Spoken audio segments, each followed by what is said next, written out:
Good morning, everyone. We've been reviewing our Algebra 1 midterm all week this week, and we also try to review midterm part 2.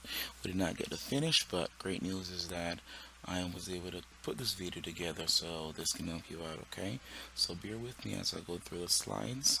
I will be setting up most of the questions. If they're difficult, I may try to answer it, but for the most part, I'm just setting them up so you can work them out because I need you to practice. As for answers, only selected questions will be answered, but for the most part, they're only going to be set up so you can use these to practice because the better you practice, the better it is for you when you get to the midterm so you can do it on your own. Watching me do it is not as helpful as watching yourself do it so you can remember the steps that you took and understand why you were taking those steps, okay? Let's get started. Now, first function that we have here, and the first question, one that we do in class very regularly, it just says that you're given two functions, f equal 3x plus 2, and g equal negative 2x minus 4. If you need to get the new function h of x, you simply need to use this expression, f of x minus g of x. So that's simple taking, remember what I said as well before you even get there. Always replace your functions in parentheses. So that 3x plus 2, make sure that's in parentheses, minus negative 2x. Because this is the most common mistake that I could expect. And when you actually distribute the negative sign in, remember there's a negative 1 here, or simple think about it this way.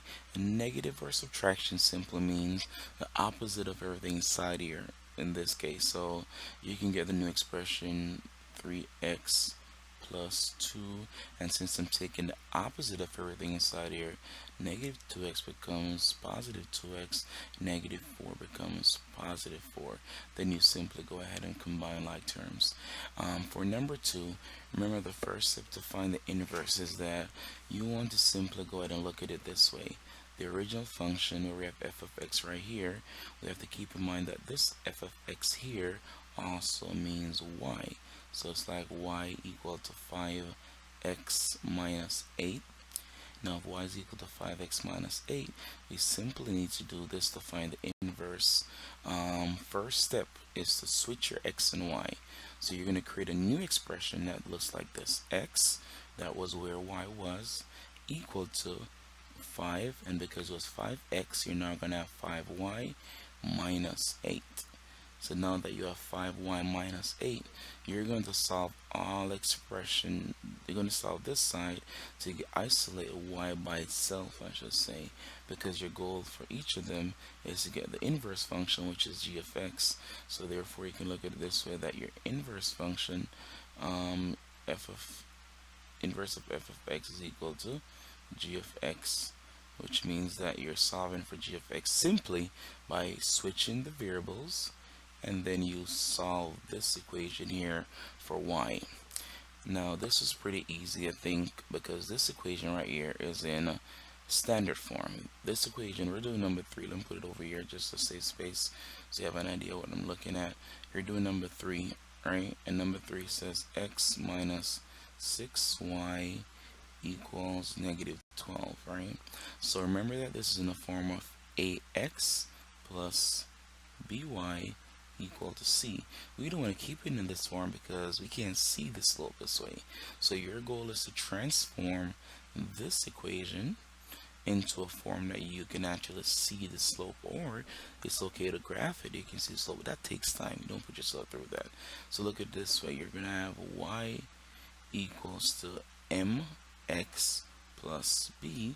If you can get the equation to that form simply by doing inverse operation and isolating y by itself, you would make sure that you can see the slope, that the slope would be the coefficient of x. That's the number beside x here. So watch it for your negative sign because there's a negative 6y in front of the y. So as you move y over, you're going to eventually need to divide by negative 6, and then that's going to turn a few things positive. So kind of watch out for that. Something becomes positive and some become negative. Okay, now for number 4, let's make sure that we're paying attention to what the questions look like. So number 4 actually talks about two functions. It comes from f We did a transformation, and now we're in g of x. So take a look at the function. This is coming from the family of function where the original function is f of x equals x, the addenda function, but look at f of x as f of x plus 3. So think of this function as, I'm sorry, don't look at it this way because the other function was not given, so I don't want you to complicate yourself. Just look at f of x as it is, right? And note that it's f of x plus 3.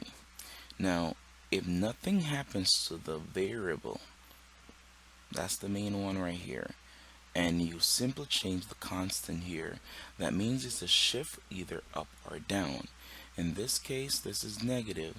So what you want to look at is, okay, if I was at positive 3, think about that as being some point on the graph where you have 1, 2, 3. Your graph is passing through this point. Alright, it's passing through this point. That's what that means, because this is like the y-intercept right here if you think about the equation. And if it's passing through that point, what could happen to your graph for it to shift down all the way down? This point was here before, and now it's down to -5. You think of the number of units that it had to go down because it's negative. It was a change from negative to positive, or say it went up to positive 8. That means it would have went up, what's the distance between here? Positive 5 for that one. But if it got down to -5, the question is, how many units did you shift down to get to -5? Okay, so that concludes the first 4. Now this slide talks about given a function to find the main relation. I don't think we have to go over this one because I went over this already in class, but we simply know that the x's are input values here, these are the main values here, and these are output values. So just remember that when you're given specific values in a mapping diagram, these two are out the question. Wait, not those two, not those two people, only these two are out the question right here.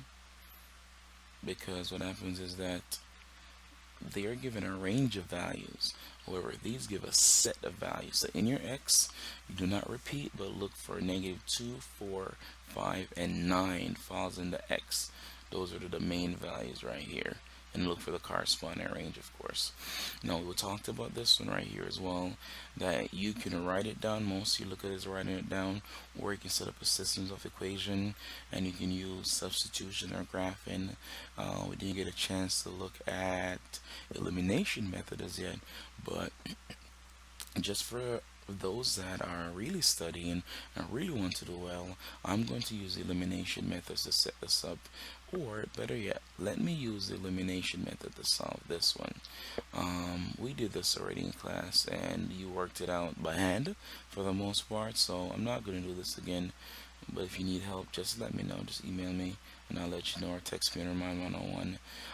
Tara solving the linear equation by substitution, right? So if she's doing it by substitution, she needs to isolate x or y so she can substitute that expression in the next equation. So which of the following step would be which of the following would be a step in solving the equation? So let's look at the substitution that they choose. It says substitute y plus 7. It's going to be difficult to get y plus 7 here because look, this equation has a coefficient here, this has a 3. So look at this right here. If I have, notice right here what we have. Y is isolated already. So therefore consider this. If y is already isolated and we have 2x plus y equals 7, right? All we need to do is solve for y. So subtract 2x from both sides. There you go. So y is simply equal to 7 minus 2x. In some cases, people like seeing it in the slope intercept form. So y is equal also to negative 2x plus 7.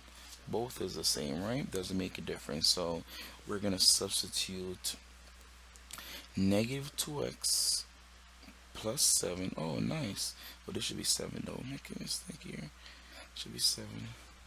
So we can say we substitute negative 2x plus 7 for y in 3x minus 2y equals negative 7. So this will be the expression that you substitute. So So that's one of those questions that I had to answer here.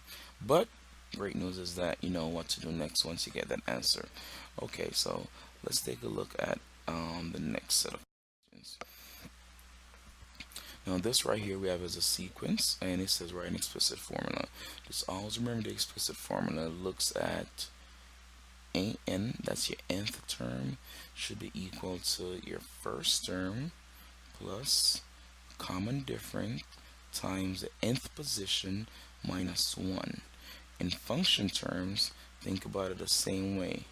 Your function at n is equal to your function at 1 plus d times n minus 1.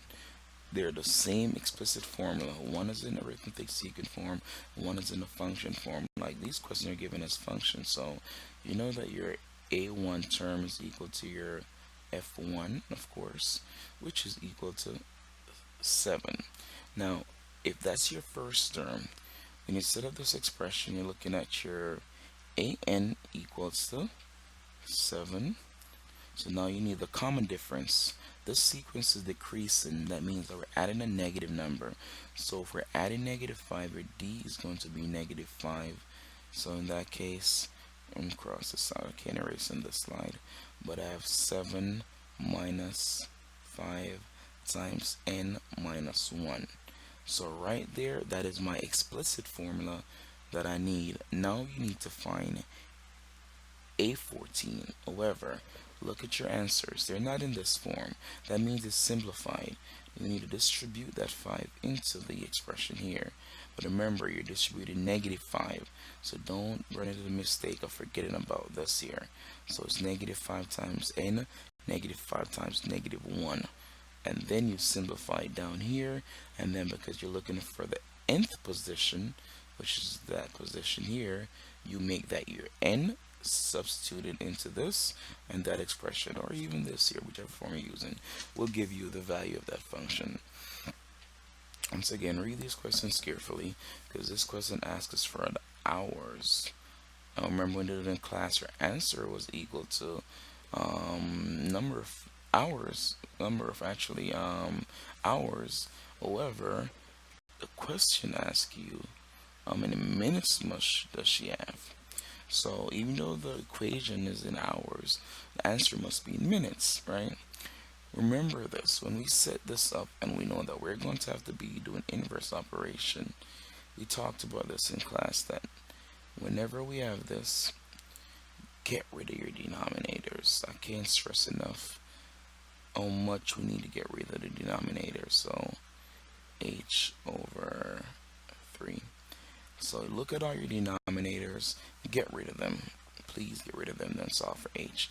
In this case over here, the common denominator that we have on both sides is, for 6, 4, and 3, 12. Okay, good. So you're multiplying everything by 12. Remember, when I multiply this first one here by 12, I'm simply multiplying this fraction. So please keep this in mind. When I do that, I have 1 factor of 6, and I have 2 factor of 6 here. So that my result should be -2h. Right? -2h. When I do the same for 12 times a quarter, I have 1 factor of 4, and I have 3 factors of 4 here. So plus 3 equals to, on the same side, because multiplying 12 on both sides, of course, 12 times -3/4 is the same as 12 times -3/4. So 1 factor of 4 here, 3 factor of 4. So 3 times -3 is -9. Don't forget these things. And then when I multiply here again, I have 1 factor of 3 and 4 factors of 4 here. So I'm going to have 4h. Now I'll put you in a position that you're going to solve this. Remember, your answer is going to be in hours. So therefore, you must give your final answer in minutes. We know that 60 minutes make an hour. So depending on the number of hours you have, just multiply by 60 and you should be good. Now for these questions here, you gotta be very careful. Read the instruction, because this is rainfall. Don't look for the graph to be going down. So here, the rain is falling at a fast rate. You can see that, right? Now the rain is falling the faster right here. Then it became steady for a second. So look at your choices to see if they follow. Fill the fast rate for an hour, true. And then twice the line. No, no, no, no, no, no, no, no, no. We know it didn't go faster here. C, fast rate, then stop for 2 hours. Okay. C looks promising. B, fast rate, then stop for 2 hours. Okay. Now, fast rate for 1 hour, then stop for 2 hours. Okay, we kind of stop between these three. But after stop for 2 hours, it actually slightly rises. Because notice right here, this is faster in an hour. It went up 2 inches, and within 1, 2, 3 hours, only went up 1 inch. So the rate of change slowed down here. So the rate of change slowed down there. Let's see the other ones. Then for 3 hours, it fell again at a faster rate than the first lies. We just saw that in an hour it went up 2 inches, but in 3 hours it went up only one. So it's a slower rate of change. Let's see what C says. Then fell again, but sorry, no, no, no. It fell at a rate than the first hour. Then stop. C. Then for 3 hours. No, no, no. They didn't give detail here. No. But here, then for 3 hours, we can see the 3 hours fell at but a slower rate than the first hour. Yep. And then stop. Okay. So you really got to pay attention to the graph and the situation. They always don't follow through like this. So you really got to be careful and pay attention to it. Now this question may look scary, but don't be scared. It just looks this way, but it's not this way, I promise you. When X pounds of force is applied to one end of a lever that is L feet long, the resultant force Y on this other end is determined by the distance between the fulcrum lever and the end of the lever, which is the X pounds of force exerted. Most of us get scared about this because we start thinking physics, science, and it's not doable because I never learned this. Your goal is not to really learn this. It's interesting to see it, and you can see math has been extended into different areas, but your overall goal really is to solve this equation. So look at it this way. You have X D equals Y times L minus D. Now, what formula can be used to find the length? So to find the length, that means I'm solving the equation for L. As we discussed in class, there's no way to get into a parentheses unless we distribute. So we simply get access to the L by distributing. So we'll have XD equals to YL, Y times negative D, negative YD. Because our goal is to get L by itself, we need to get rid of this YD over here by adding YD to both sides. Let's see if that helps. Add YD to both sides. We have YD plus XD. Should have added my answers in. No, it doesn't matter anyways. But let's go back up here to finish this. Our answers are in XD first. So in the answers, XD's come first for the most part. Let's see if we're gonna get XD on this side. So XD plus YD equals to YL. My L is still not by itself. I have a coefficient of Y multiplied by the L. Inverse operation, I divide by Y. Let's divide each term because of the answer choices. When I divide each term, I see that this factor of Y cancels that factor. Interesting.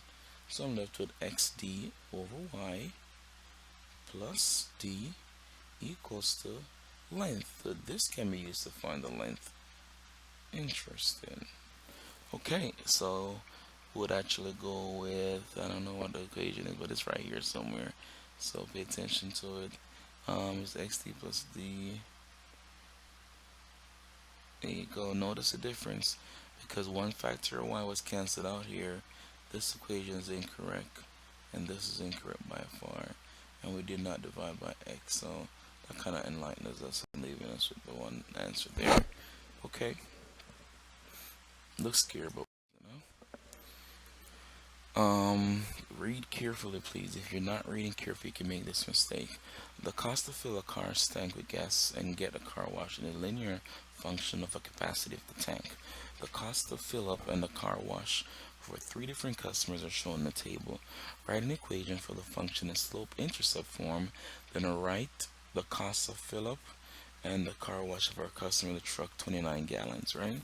So we need slope-intercept form. We have the x and the y's. So basically, when you want to do basically is first find the slope, because you need that, of course. If you find the slope, you can use any 2 points with point slope and find the equation. So, or most people, what they do is that they look at the change between it and they can figure it out. But let's go the route of finding the slope first things first. So I'm using these 2 points from the table.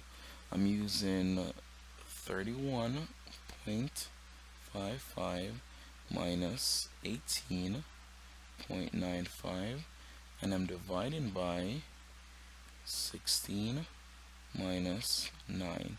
Now if you're confused what I'm doing here, remember the slope is equal to y2 minus y1 divided by x2 minus x1. That's my idea right here, right? So now let me go here to see which slope is correct, because remember, if I find the slope, I can, one, eliminate things that I don't need, which means that my life will be easier. So let me calculate this here for real quick. I don't want to waste time on this. 31.55 minus 18.95, that's 12.6. And then you have simply 16 minus 9, which should be 7, so that shouldn't be difficult. Now your slopes are actually in decimal, so simplify this by dividing 12.6 divided by 7, 1.8. So my slope is 1.8. So if my slope is 1.8, I can start eliminating things from this. This doesn't have a slope of 1.8, so that goes. This slope is 1.8. I have to keep that. This slope is not 1.8, so that goes. The question now really is, what is that x-intercept? That's going to make a difference, right? Now, I'm going to use my 1.8, and I'm going to find that out by using point slope. So y minus y1 equal to m times x minus x1. So I'm going to use the smallest point. So I'm going to use the order pair 9 and 18.95, right? Using that. So let's set this up. Y minus y1 will be 18.95 equals to the slope, which is 1.8 times x. We don't know what that is, but our x1 is 9. Remember, this is structured solely from this. So therefore, please keep that in mind when you set these expressions up. Now let's distribute that 1.8 on this side now.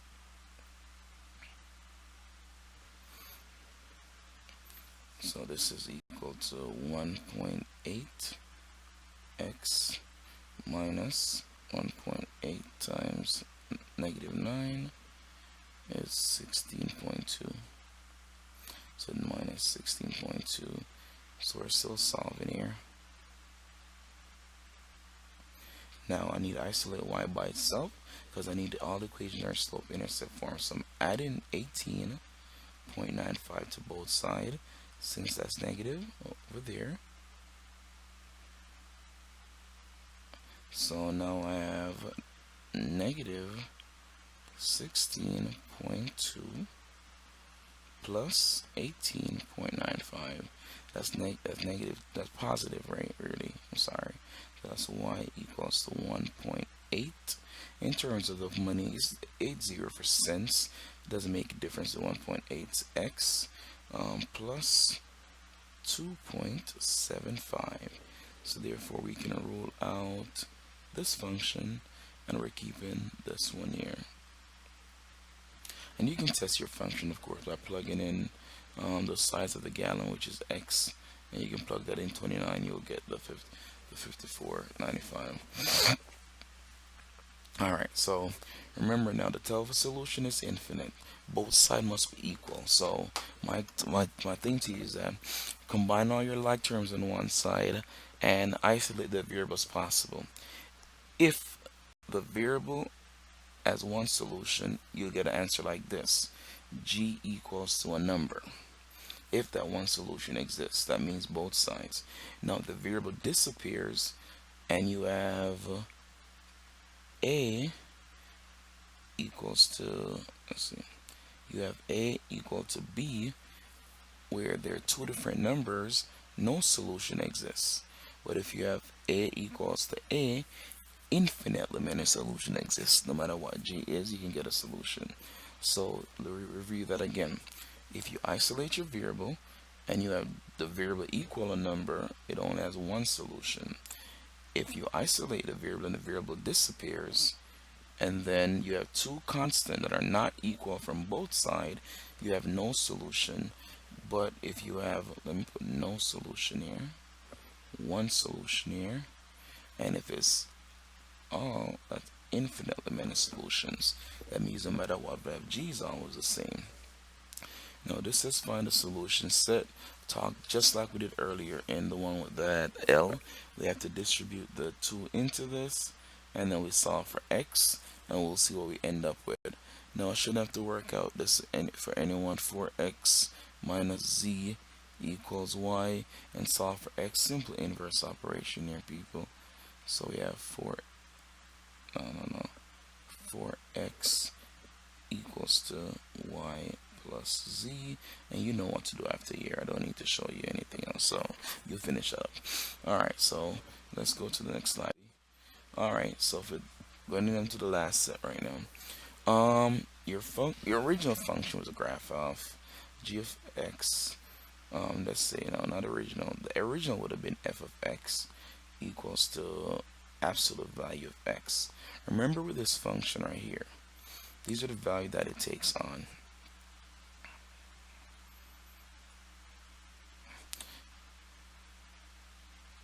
If x is 1, y is 1, x is 2, y is 2, x is 3, y is 3.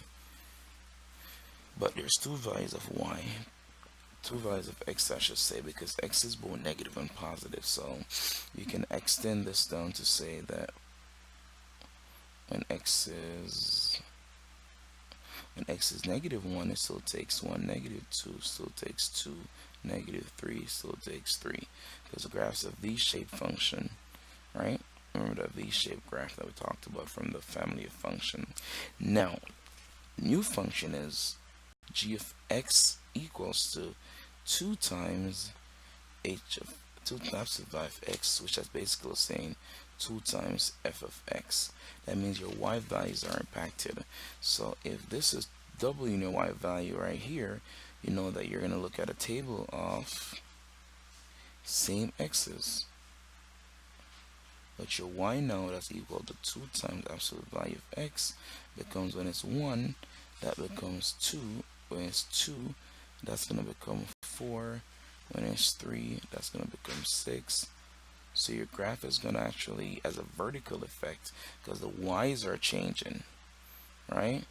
X did not change, so it's not shifted. We see that it's not shifted. Shrink would mean that the graph comes in. The graph original is like this, so if it shrinks, it'll be, spreading out, but it's stretched with a factor of 2.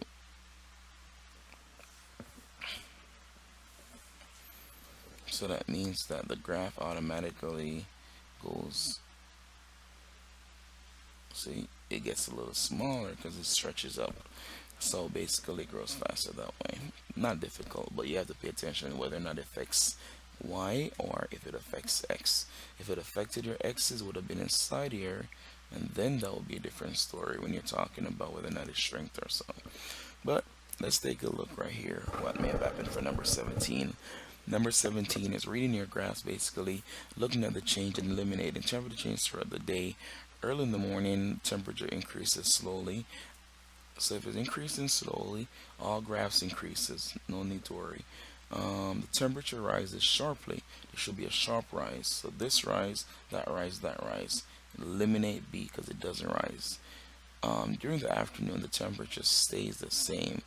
This does not stay the same because after this point here, you should be seeing a constant, but this is falling. That doesn't stay the same. Now at nightfall, the temperature decreases slightly. This one rises right here, and this one falls. So we can see why we're going with D. Okay, a few more to go, people. I promise you. Now, for these functions here, I want to make sure that you're being very focused because you consider absolute value very difficult at times, and the only reason why it's difficult is not paying attention to the property. Treat absolute value in these expressions like variables. This needs to be isolated all the time. So if you're thinking about that as a variable, you can consider that 7x, 7y, 7j, 7k, whatever the variable is, and then we need to isolate that variable. So we're gonna divide here by 7 on both sides because that's the variable in a sense. We're left with absolute value of x minus 3 equals to 1. Now that you have that, you need to set up your cases to see what's what. So case 1 and case 2. So this means that you're gonna have drop your absolute value. Now is safe. X minus 3 when the absolute value is positive, or x minus 3 when absolute value is negative. Solve both of them and see if you have two solutions are the same. Now, in the function right here generates a sequence, negative 2. Your sequence starts at negative 2, right? So one of these sequences must start at that. When you read these, remember, this is the indication of your positions. Your position either starts at 0 or 1, and they're all integers, which means that n is possible to be 0, 1, 2, 3, 4. Based on this right here, no negative integers are included. So when you look at these things, I want you to consider something. This is changing at a constant rate, which means that it's changing by positive 2. So that's your common difference right here. So we are thinking that way, but you have to make sure that your function generates the same. Let's look at D, for example. When x starts at 0, 2 times 0 would give us 0. So that's out the question because it needs to give us negative 2. If n starts at 1 for this part, negative 2 times 1 is negative 2 plus 2. Let me write it down here so you can see. Negative 2 times 1 plus 2, that's negative 2 plus 2 equals 0. So that's out the question then. If I'm here, I have negative 2 times 0, that starts at 0 based on this. That's what the domain for this piece says. Start at 0. 2 times 0 is 0, minus 2 is negative 2. Alright, good so far. Now what happens when I go to 1? Does it give me 0? 2 times 1 is 2 minus 2. That gives me 0. Interesting. Okay. Now when I go to this, so this is n equals 0, n equals 1, 0 should be here, n equals 2. Let's see what happens here. When n equals 2, I have 2 times 2 is 4 minus 2. I get 2. Interesting. When n equals 3, that means I should get 4. Let's see if it's true. 2 times 3 is going to give me 2 times 3 is 6 minus 2 4. Good job. So by doing that, we can see our answer here. Now, I've done this earlier before. Remember to isolate x by first, find the LCD, get rid of your denominators, and pay attention to the sign to make sure that you flip if you divide or multiply by a negative number. Same idea for J. We don't need to solve that. You can do that on your own by simply going ahead and isolating the denominator. So we'll have one more question to go for part 1 and we should be good. Alright, so it's a family function equaling negative 5x plus 4y equals 6. 3x minus y equals 2. It would be so nice to have access to, something to graph these for us, but we don't, so we have to do it the hard way. Now, you're being given different solutions, so if you're stuck, simply test your values inside this to make sure they work for the same. But if you can graph it, these are in AX plus by standard form equals c, which means that you can use intercepts. So if you look at 2, for example, 2 is kind of simple to work with. This equation 2, you're looking at, let's say, x-intercept when y is 0. So that's going to be 3x equals to 2, because y is 0. That's x is equal to 2 over 3. And when the y-intercept, when x is 0, you have negative y equals to 2. So y is equal to negative 2. So you're looking for 2 points. 2 over 3 and 0, because y is 0, and x is 0, and negative 2. So these are the 2 points that you're looking for the second line. And the equation has that line. Let's see. X is 1.5 base. X is 2/3. That's 0.67. And y should be negative 2. Okay, I see it right here. So negative 2 and 2 over 3. Not wrong cut. That's not negative. Wrong cut. Okay. Just by doing 1. Now you can test this. When x is 2, negative, that give you negative 10. And when y is 4, plus 4 times 4, just to be, excuse me, that will be 16 minus 10 equals 6. True. And when x is 2, that's 3 times 2 minus 4. That becomes 6 minus 4 equals 2. So this is true. So the midterm should not be difficult, guys. If you are practicing and follow the steps that we discussed in this video, please use your notes and practice as many times as you should. If you run into difficulty, I wish you all the best in your midterm part 1. Thank you for watching.